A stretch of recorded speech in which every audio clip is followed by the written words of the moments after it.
Each of these person had a name. We are going to have a startup for each of those names. In memory of Yaron, Noni, Oree, Shay.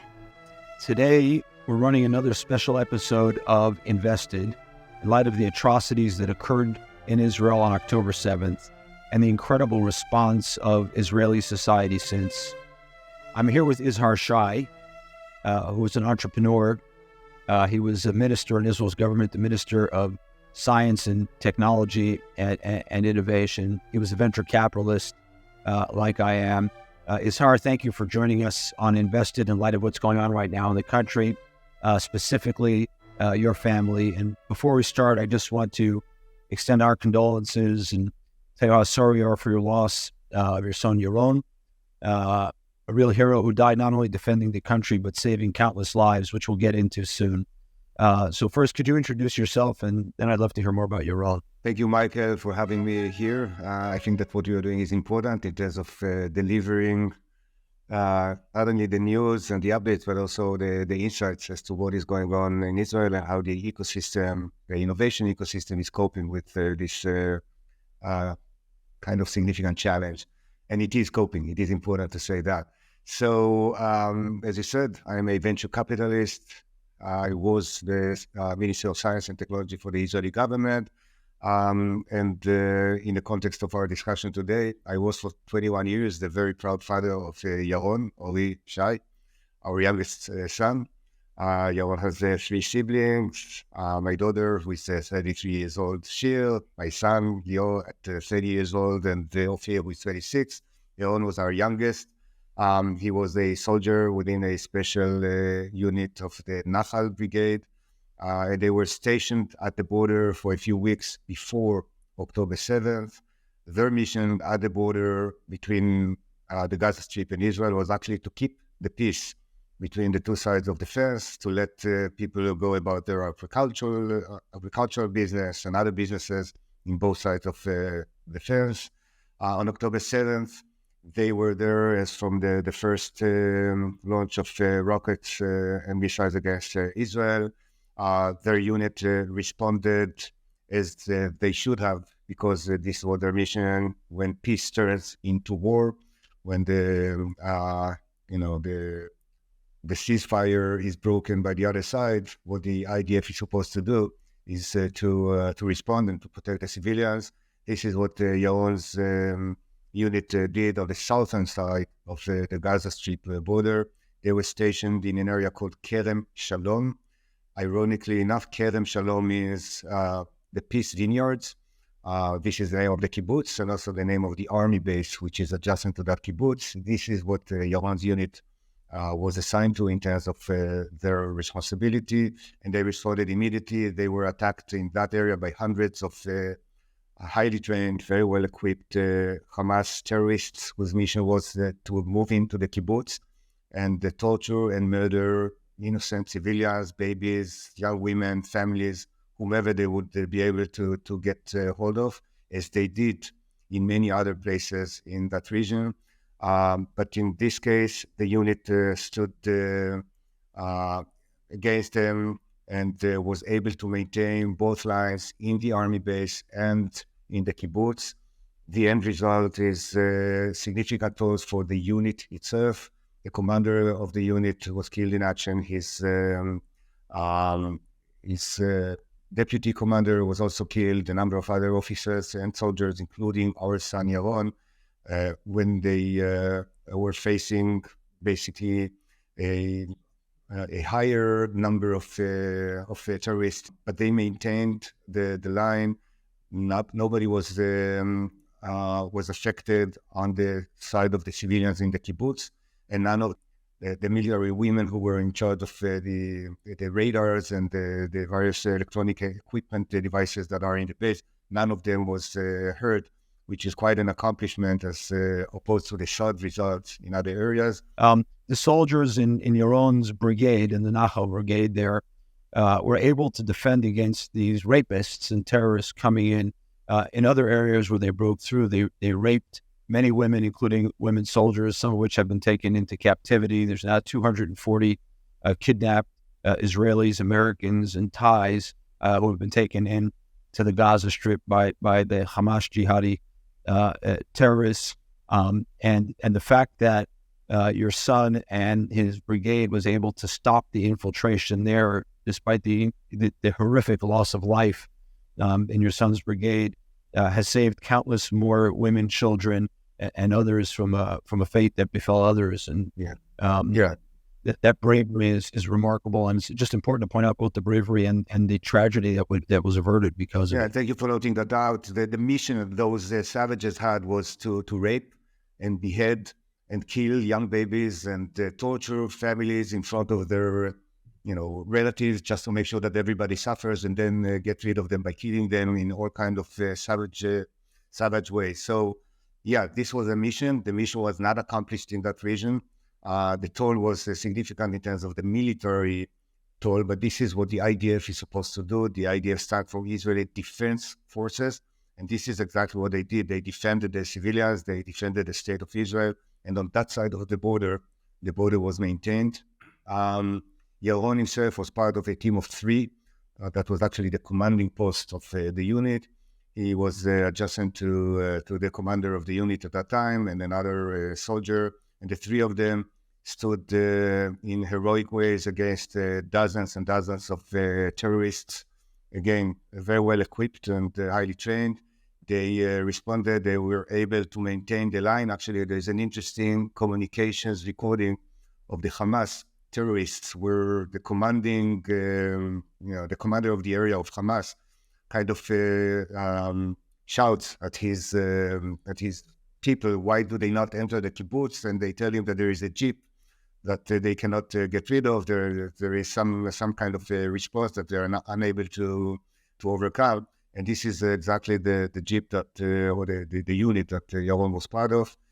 Eventually, after fighting hard against dozens and dozens of terrorists, the 3 people were wounded. One of them was severely wounded. This is the driver. The other one was severely wounded, who is Yaron, and the third one was wounded, but still was able to maintain consciousness, and this is the commander of the unit. And by some very heroic efforts of another officer, they were able to retrieve them back to an area where they could be treated first, and then lifted by a helicopter back to a hospital. And this is where Yaron was pronounced dead.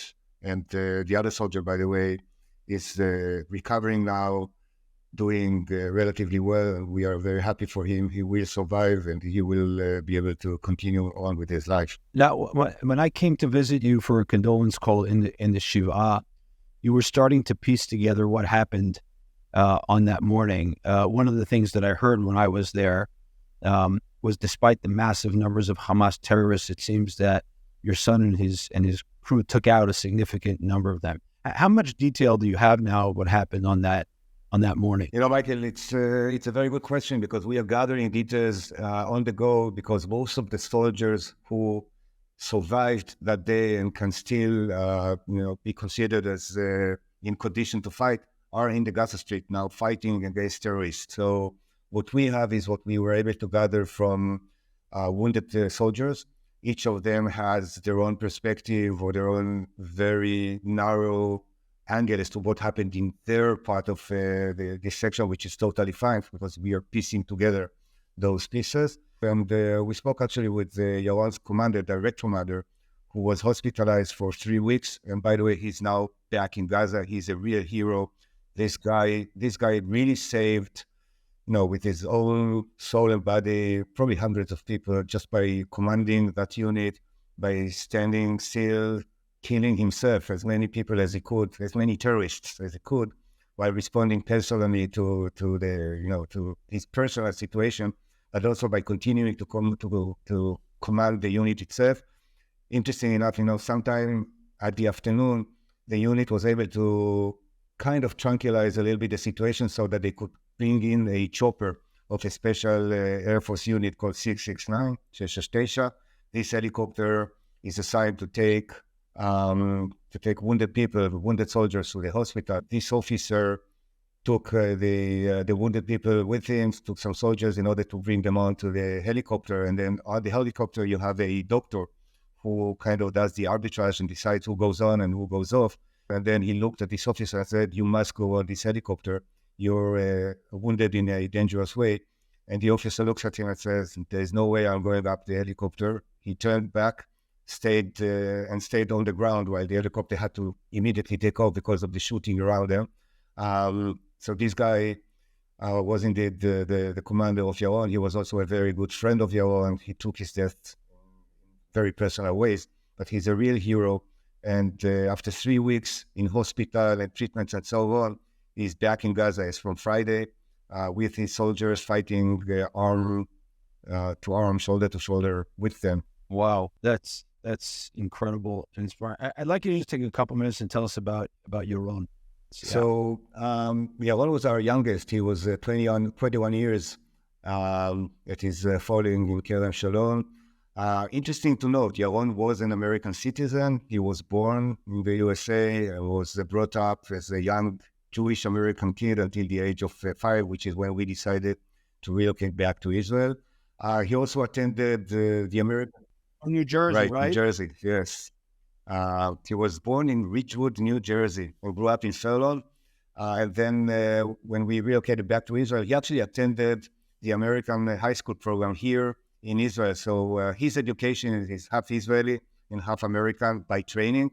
And he was, I should say, a proud Israeli-American citizen. He obviously fought for the Israeli army, the IDF, but I believe that we should all understand that he also fought for the American values of freedom and the American, basic norms of culture of the Western world.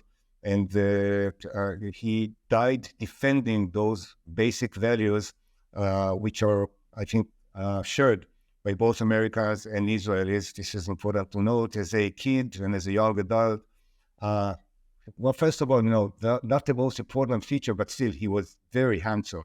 He had his bright blue eyes, and he was very good looking. We always used to say that he's the better version of all of us. He looked much better than I do. He was way more sophisticated than his siblings. They told him. So, this is not something that we are now saying after he's passing away. This is something that he was told while he was still here with us. He was crowned like the king of the house for all kinds of reasons. He was very modest, so he never took this, in the wrong way. He was shy and modest, but still a very charismatic leader. He was a leader in the Tzofim, in the Scouts, where he spent a good number of years. Then he volunteered in a gap year between high school and joining the IDF. He volunteered with kids from economically challenged families in the south of Tel Aviv. Did this for a year. And then he volunteered to the best he could in the Israeli army. He was very proud to have joined a special unit within the Nachal Brigade. This is a unit where you have to work very hard for about 13 months until you earn the title of a combat soldier in that unit. So you work, you sweat, you freeze in the cold, in the rain, you walk many, many long nights, and then you do all kind of crazy stuff until you are qualified to fight for the defense of the Israeli citizens, to join this special unit. He was actually eventually qualified in February of this year, 2023.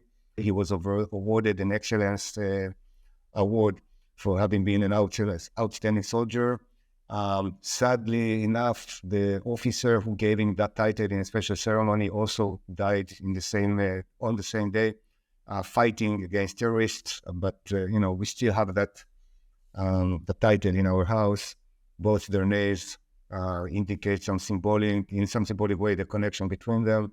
And I should also add to that, Yaron was a musician. He liked to play the piano. He did this for about 11 years. He was very talented in music, liked to sing. He had an excellent sense of humor and was an avid sports fan in terms of just understanding sport, liking very much or being a fan of a local team here, Hapoel Tel Aviv, but also he was a fan of American sports, NBA and NFL.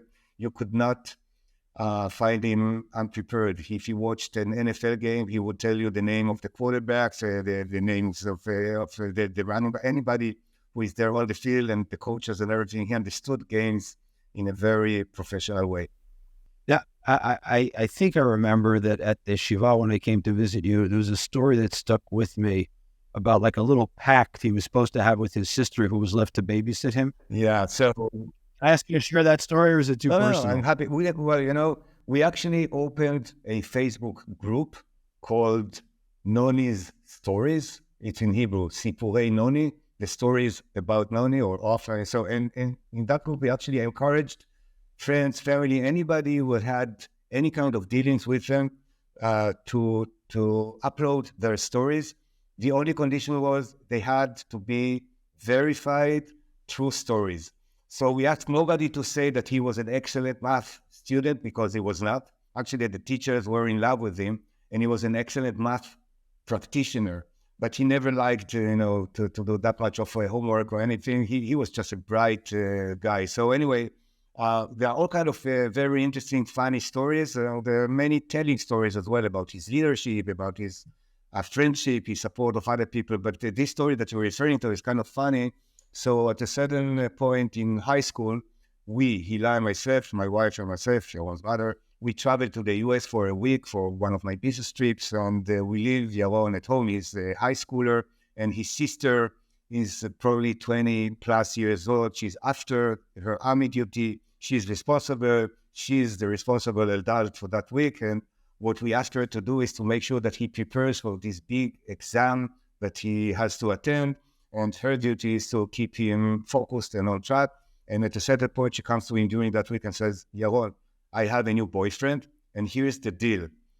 Rotem is coming to our house. We are going to watch a movie together. You are not to tell anything to our parents because I don't want to report anything until I find out that this is serious enough, worthwhile to report. So the deal is I'm going to tell them that you're keeping track of your preparations for the exam. You are not going to tell them anything. That's the deal. He says, okay, Shil, that's her name. I'm going to keep this deal going.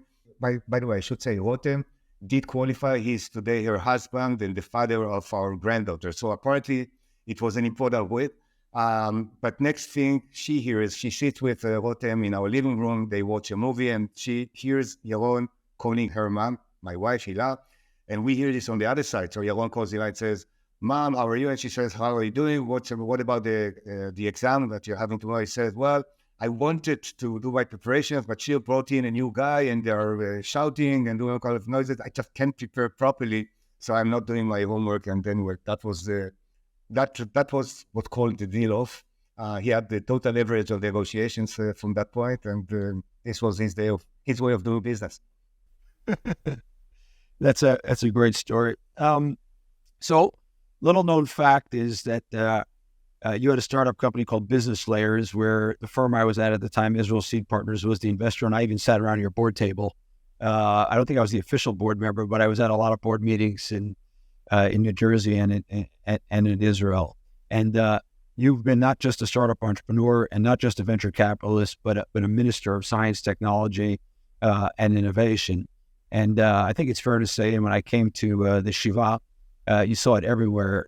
The whole high-tech community has an incredible fondness for you and for your family, and everyone was there. And then you did something which just like lit up.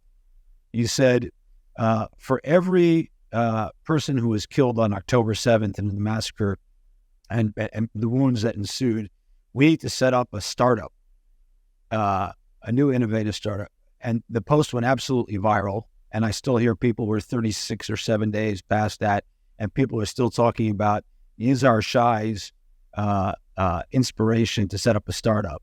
And even I've seen, by the way, startups be named or adopt fallen soldiers. So tell us about the inspiration for that. Tell us what you're looking to accomplish and how you think it's going 37 days in or so. So thank you for bringing this up. This is important for me, and I think that also for Israel. So first of all, this is now past the phase of being just a vision. We have put together a steering committee. We have what we think is a good name. The name of this project, so to speak, is Next October. And Next October kind of indicates that we are looking forward, and we are looking forward to a better future. And next October will definitely look much better than this past October. But it also records a timeline of the next 12 months. And what we want to accomplish is we want to make sure that our response to this sheer evil, you can't call this otherwise. We faced the most evil, atrocious set of activities that a person could think of. Our response to that is by creating, by innovating, by bringing good to the world as a response to everything that those savages wanted to bring upon us. And first of all, thinking about the economic aspect of this, we are set to establish a startup for any person who lost their lives during this atrocious attack on the state of Israel. And we are today counting, lamentably, about 1,400 people. About 300 plus of them are soldiers, but most of them are civilians. Hundreds of kids and babies, hundreds of young ladies, elderly, just civilians. People who were attacked in their homes while celebrating a holy celebration, a holy day in Israel, the last day of Sukkot, and a Saturday they coincided on the same day. These people were attacked and atrociously murdered. And what we want to respond to that is each of these persons had a name. We are going to have a startup for each of those names. The startup will have their own names, as any startup should, but they will also carry the responsibility to memorize and to make sure that the world knows about the person who lost his or her life during that tragic day. Those startups are going to be filtered, screened, selected, and funded as any other startup does here in Israel, which means that we are not, we are not giving concessions in terms of the quality of the concept that the startup has to go. This is not a charity. No. This is a business. Thank you for mentioning. Yeah. And what I said, and I keep saying, is I'm not looking for donations. I'm encouraging investments. And when you consider an investment in an Israeli company, you do your professional judgment, but the historic statistics, and you'll know this as I do, Michael, are that you are likely to make good returns if you invest in smart ways. For example, if you invest in Aleph as a VC, and you didn't tell me to say that, so I feel free to use the Aleph as an example. You're putting your you're putting your money in the hands of professionals. They will make the selection for you. Those startups have to qualify. But we have to encourage people to go back to innovation and to put together startups. And this is why this initiative is important in terms of putting the word out, making sure that Israeli entrepreneurs know that the infrastructure is there to support their putting together of new startups. In average year in Israel, we have about 400 to 500 new companies. So we are not talking a change in orders of magnitude. What we are targeting is 1,400 startups. So we need to put some more effort. We need to put some more money, but the cost is not that prohibitive. And the idea is that when we have those 1,400 startups around, first of all, we kind of regenerate the Israeli economy. We put some more fuel to work in job opportunities. We create new small companies that within 2 or 3 years will grow and provide opportunities for tens and then hundreds of people to work within those companies. But as important as that, we are bringing innovation to the world. As people probably know who are watching us, an Israeli startup sells their product to the world. They promote their services to the global markets. And so for each of these startups, there is a global market, and the end result is 1,400 new innovative products or services that will cater into the global community and will be the right response to either we are bringing innovation to agriculture, to energy needs, to financial sectors, everywhere where there is a need for innovation. And this is the response that the world really needs. And I'm very happy to see that this is taking off. So we've put together a steering committee.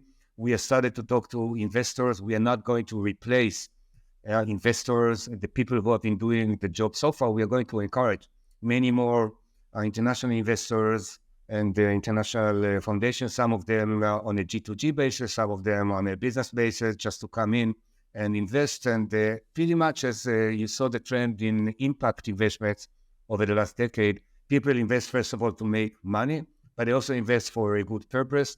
There is no better purpose than this one. we are promoting a better world as a response to the worst of the concepts that the savages may have had about us.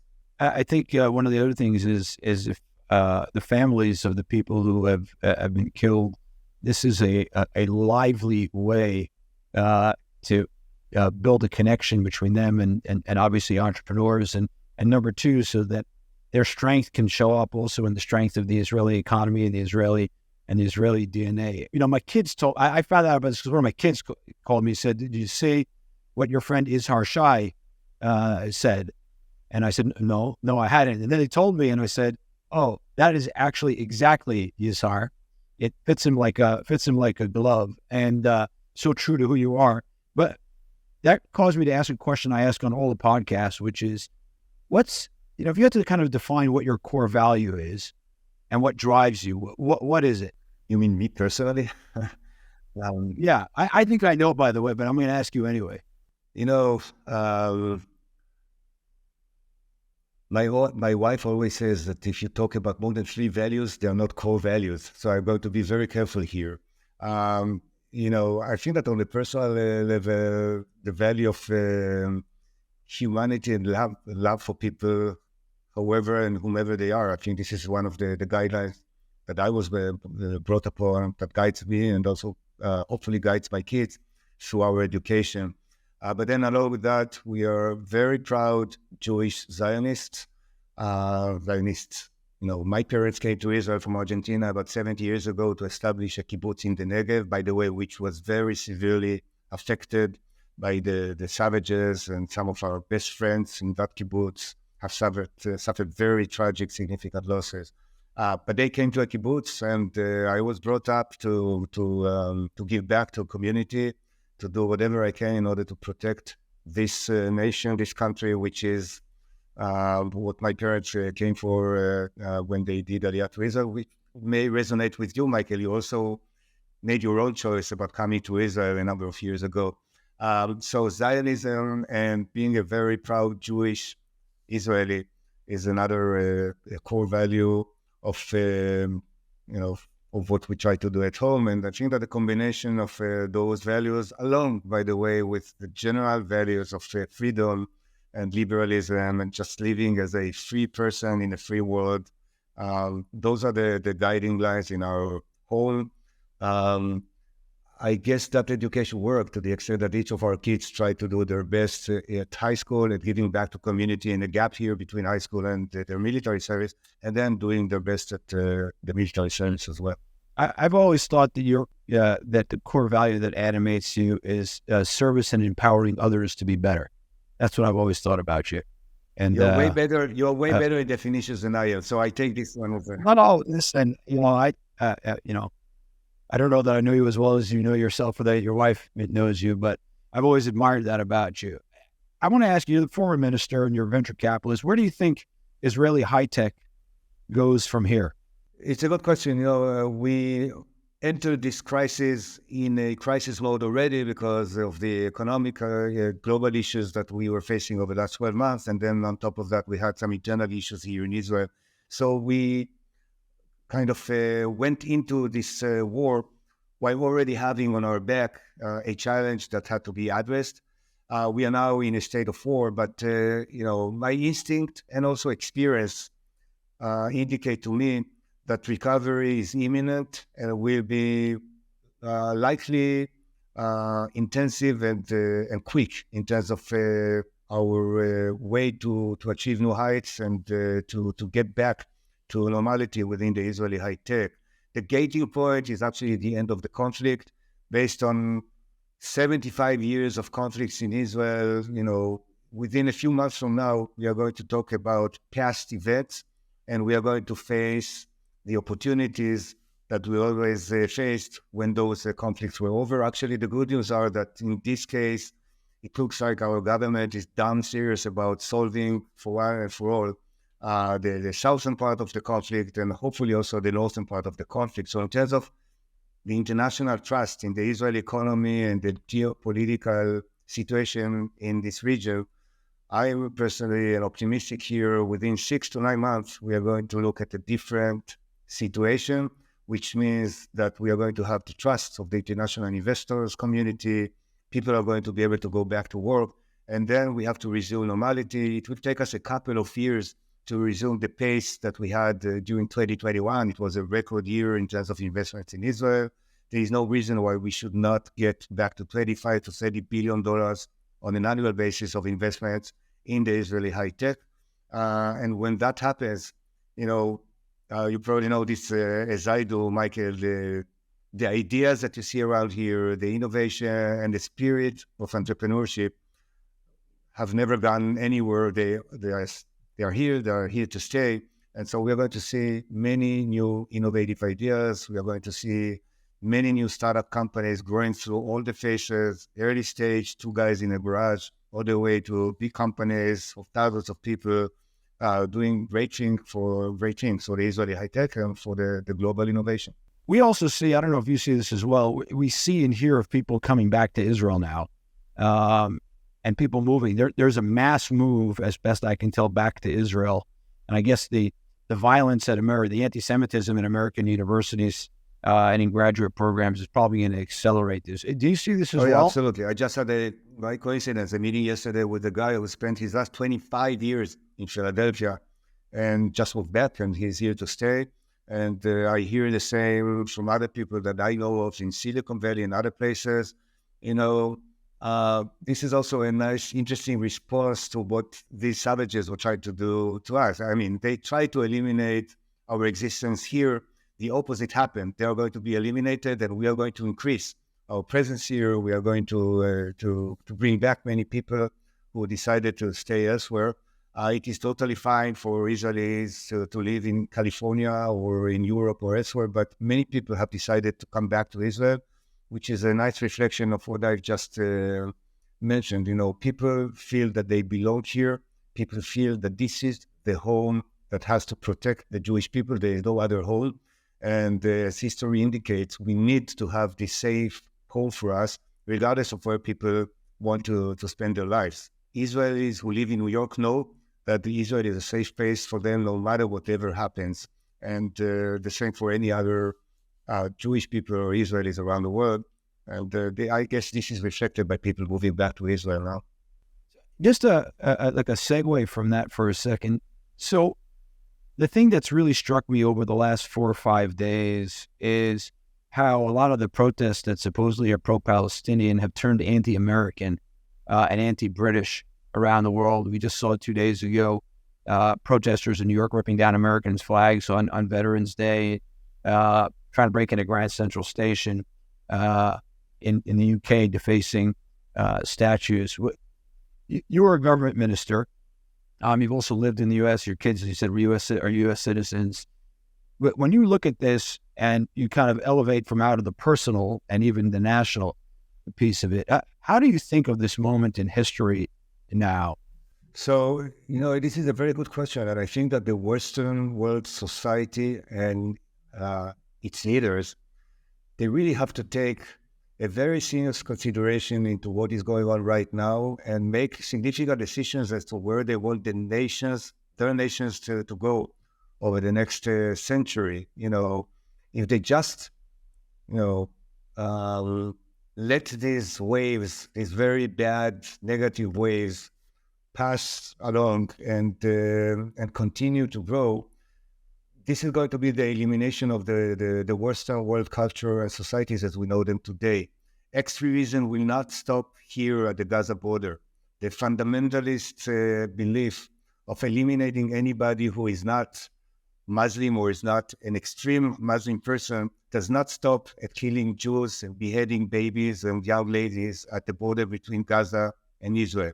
This will go anywhere where the Western society is willing to bend their heads and to let this extremism take over because of all kind of politically correct beliefs or other considerations, which are totally wrong and irrelevant. I think that what we are seeing today is the proof of naivete of many Western European leaders over the last couple of decades, and also in the US, if I may say. I have a very high level of admiration to the USA, to America, and to the American values. But the fact that anti-Semitism is growing so fast and expresses itself in campuses where young people actually are coming about, and then will leave those campuses to actually become what America is supposed to be over the next decades. This is a very troublesome situation for the people who created this great nation and the people who still care about the values of democracy and freedom and human rights. By letting those anti-Semitic acts and demonstrations go on, and while you are being kind of either supportive or neutral towards pro-Hamas demonstrations, you are supporting atrocities, you are supporting acts and crimes against humanity, and you are somehow naive or ignoring the fact, not the assumption, the fact that this culture will go after you, because it is not limited to Jews' hatred. It is not limited to anti-Semitism. It is boundless, and it will go anywhere where people are weak enough to allow these cultures to grow. And history indicates that they will not stop there. So what we saw in Europe and in the United States is very troublesome. It's not an Israeli issue. It's a global issue, and it's actually a very significant moment in history. I still hope, and I'm relatively optimistic that the Western world leaders, including the US leaders, will recover, will make the right decisions, and some of them will have to be about tough choices. But if they don't do this, we are talking about a totally different world less than 100 years from now, maybe even 50 years from now. Yeah, I think 10 years from now, for what it's worth. On that point, I want to ask you a policy question, actually. So most 18 to 24-year-olds get their news from TikTok. And very clearly, a lot of these 18 to 24-year-olds have been radicalized and somehow either through obliviousness or some sort of insidious behavior have become radicalized with pro-Hamas and pro-violent jihad sentiments. How do you think about TikTok, and would it ever occur to you as a minister, which you were, to ban TikTok for that reason? So TikTok is a specific example because it is actually governed by Chinese forces. There's always the assumption that something may be there that is not just biased, but also controlled by some central forces. But I will answer you in general, in a more generalistic fashion, Michael. I hate the word regulation. I hate the notion of regulating, the free world and definitely free press and the freedom of expressing yourself and so on. But the world is the worldwide regulation is almost like, centuries behind what happened with technology. And somehow we have to match the abilities of technology as it is practiced today by evil people, by savages, by people who are using these technologies on purpose in order to promote agendas that are anti-Semitist by nature, that are racist by nature, and are criminal by other natures. So the leaders of parliament around the world have to put their heads and have to, first of all, understand the potential of these new technologies, because, this is like giving weapons to your enemies in country without limiting them, because you do not understand the ramifications. Somebody walking with a rifle in the street and you didn't put a regulation against it just because you don't know exactly how a rifle works. Once you know that this rifle has bullets that can kill people, you put regulations as to who is allowed to buy that rifle, and forget about freedom of choice and the freedom of movement and so on. Even if you're allowed to own a rifle, speaking in US terms, you are not allowed to walk the streets of New York and to shoot people. So you have to put regulation on social media that will prevent the same kind of damages. And we know today that using social networks, this is not only about TikTok, you have all kinds of possible ramifications also on fake profiles, the spread of troubling news and other type of media pieces on Telegram and other social networks. So the regulators have to understand the dangers and have to respond accordingly. This is a moving target. Most of the world regulators, and I was for one part of the Israeli parliament, most of the people don't even know what you and I have just talked about. Just to understand the dangers, the potential, and the ramifications of your enemy using social networks. By the way, we know today that Israel was attacked many times over the last few years on social networks, on Facebook, on Telegram, on Twitter, obviously on TikTok as well, by very specific enemies using all kinds of targeted psychological weapons in order to affect the society here. So this is not just a theoretical situation. The regulators have to respond, have to understand, and do this rather quickly. I want to ask you just two more questions, maybe a third. Did you watch the videos of the atrocities committed?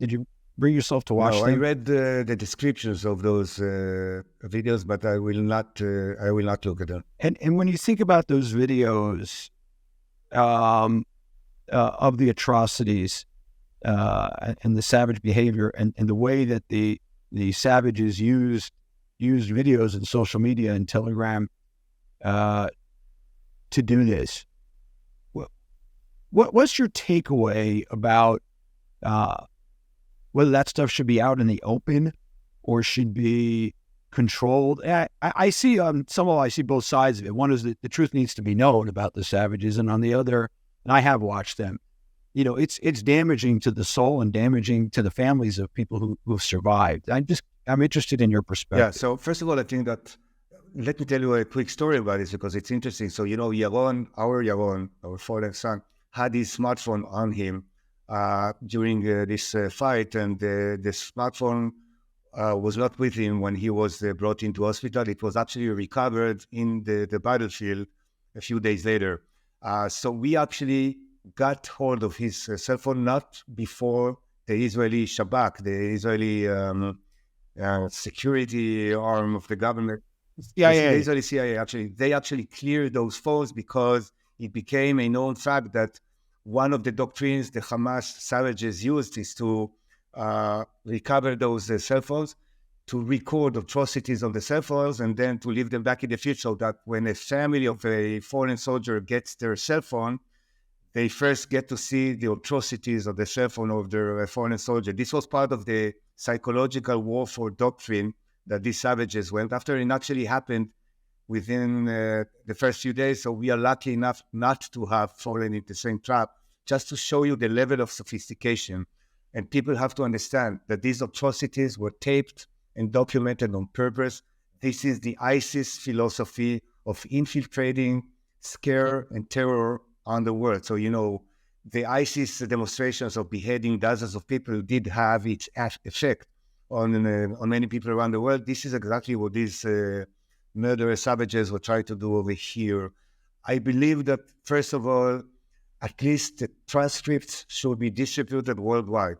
I mean, what I thought was actually is they should put the same videos without the video, just description. Now we are seeing the torturing of a young lady. Now we are seeing the shooting of an innocent civilian. Now you are missing just, black screen that describes what you have missed over there, maybe showing some noises or whatnot. And I think that also this should be limited.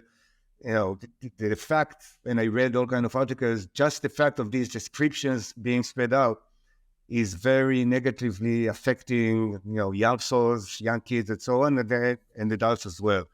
But after considering all these damages, the news have to be spread around. People have to understand what is the kind of evil we are talking about here. And I think that part of this ignorance infiltrates the hypocrisy of equality of morals between what happened to us and what happened to them. Part of this discussion that we're seeing over the TV networks, say the BBC and others, part of this is just sheer hypocrisy. And part of this is just ignorance. People can't even envision that human beings can act in such way. So we have to educate the world. We have to make sure that the world understands that these people tried to document themselves doing the most terrible acts a person can even imagine because of being proud of doing this, because of being happy of doing this, or because of whatever. We have to document it to spread this around the world, but we have to do this in some, civilized, so to speak, ways, because that's the only way for people to conceive and understand these news. What's the one thing you want to leave investors with? Investors listen to this podcast. What's the one thing you want to tell investors today as they think about today, tomorrow, and the next October, and the next October after that, and the next October after that. Be patient with us for the next few weeks, maybe a few months. But when this is over, the Israeli innovation is back in center stage around the world. You're going to invest here because you're going to make money and good returns, but you're also going to add another good reason. You're fighting sheer evil. You're fighting the people who went after you, not after Israel. They went after the civilized Western world. And had we not stopped them here, you would have faced them in Paris, London, or God forbid, New York. Invest in Israel because this is the right thing to do. And the last question for you is, it's my perception at least, that Israeli innovation has actually accelerated during this conflict. There's just incredible stuff going on in the technology units of the military, in startups, and the civic response to what's going on, which has been incredible. Most remarkable thing, in the last episode, I talked to Ami Daniel about what he did in the early days after October 7th. So now I'm talking to Izhar Shay, who's been a successful entrepreneur, a successful venture capitalist. If you were going to start another startup today, one to also memorialize the fallen, what would that startup be that would, create just a much better world and incredible returns? What would you do? I have so many ideas. Actually, some of them use or make use of AI in order to provide for better services, media, and so on. I'm actually toying with an idea as we speak of using AI to analyze news and to spread them around in much more efficient and personalized way. I saw yet another proof of the fact that people consume news, but they need to consume them in different ways than we used to maybe even 5 years ago. So there are new opportunities today, new ways to use AI in order to consume media, to distribute media, to understand, to personalize it, and so on. And what I just said is probably the basis of 10, 20 new startups. And I have other ideas as well. I think that what's interesting to note, Michael here is, and thank you for raising this point. Many people came to me because of this Next October project and exposed all kind of new, fresh ideas. 99% of those ideas have nothing to do with war, conflict, military results, whatever. They just have excellent, fresh, bright ideas. Maybe they got their inspiration from the situation, but the implementation is not about war or military. It's about making for a better world. Thank you, Izhar, for joining. Our condolences again on Noni. He served like you did and fell defending all of us. So thank you for that service. For those of you who want to learn more about Izhar, you can find him on LinkedIn at Izhar Shay, which is IZHARSHAY. If you enjoyed the podcast, please rate us 5 stars. But I also want to encourage one other thing. Use Facebook Translate and go into the Sipurei Noni, or the stories about Noni on Facebook. I just sat at the condolence call and listened to stories. I have not been to the Facebook page, but I'm going to go now and encourage everybody else to do that. And if you're listening and thinking of starting a startup, no matter where you are in the world, pick up the names of the families of one of the 1,400 fallen people and memorialize them and support them through this incredible effort and initiative of Izhar. So thank you, Izhar. And we wish you only happiness and health to you and your whole family going forward, and many more grandchildren. Thank you very much, Michael. Thank you for having me. And yes, let's work together for a better world. Thank you very much. Deal. Thank you, sir.